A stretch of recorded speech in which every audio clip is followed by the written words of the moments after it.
Dégager certaines quantités de stock pour permettre aux gens d'aller travailler ou aux gens qui auraient des obligations de pouvoir faire le plein.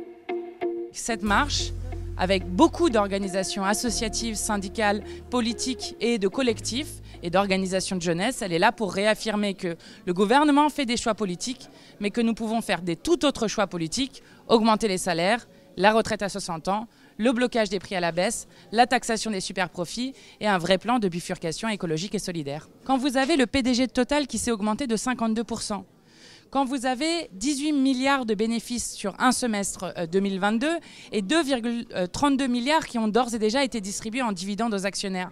Alors c'est insupportable qu'une société qui ne paye pas d'impôts en France n'augmente pas ses salariés. Et c'est la bataille que nous menons depuis cet été pour dire nous devons augmenter le SMIC et ensuite augmenter l'ensemble des salaires. Et cela prouve que ceux qui sont responsables du chaos et des files devant les stations essence, ce ne sont pas les grévistes, mais c'est bien le gouvernement qui refuse ces mesures. Et donc j'espère qu'avec ce déferlement le 16 octobre à 14 h à Nation, on pourra faire un rapport de force qui les forcera et qui les obligera à prendre des mesures d'intérêt général humain. En fait, il faut penser ça comme des complémentarités. Lorsque la CGT ou d'autres syndicats appellent à des journées d'action et à des journées de grève, c'est évidemment en semaine. C'est ce qui s'était passé notamment le 29 septembre et nous y étions en soutien.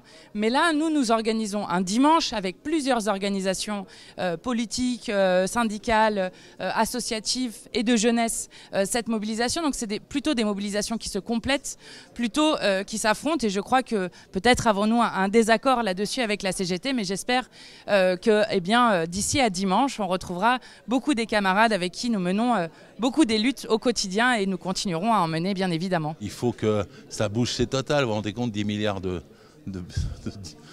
profit, surprofit, je ne sais plus comment il faut parler, et ils ne donnent pas un centime aux salariés, mais c'est incroyable.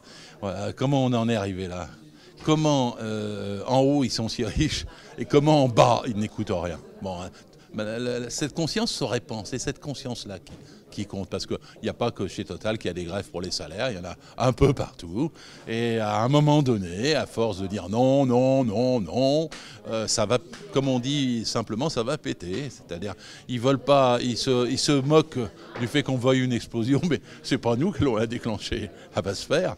Ce qu'on veut seulement contribuer, c'est à ce que les mots d'ordre qui sortent de cette explosion sociale soient les meilleurs possibles. Un SMIC à 1500 €, une semaine à 32 heures, une retraite à 60 ans, pas plus de 5% de non CDI dans les entreprises et un salaire maximum qui ne soit pas supérieur à 20 SMIC. C'est très important ce dernier mot d'ordre qui est dans la plateforme de la NUPES par exemple. Les lycéennes et lycéens ne sont pas du tout épargnés par ce qui concerne l'énergie aujourd'hui. À la maison, oui, les jeunes et leurs familles comptent leur argent pour manger, pour se chauffer, pour se loger, pour vivre. Et c'est très grave.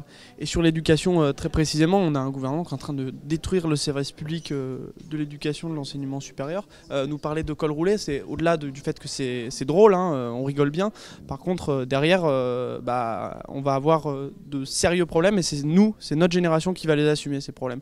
Donc on est là pour dire au gouvernement de se bouger s'il a décidé de continuer à maintenir ses projets de réforme. Libre à lui. Par contre, nous, on sera dans la rue et on ne lâchera pas l'affaire. Le 29 septembre, les organisations syndicales ont lancé la mobilisation, mais on voit bien que le gouvernement persiste dans sa logique de faire le choix des profits avant le travail, le choix des profits avant le choix d'une retraite digne pour toutes et tous. Et donc, on a besoin de contester très puissamment ces logiques. Les salariés sont en train de le faire, ils le font d'ailleurs par la grève, on le voit en ce moment sur la question de l'essence et puis dans un certain nombre d'entreprises.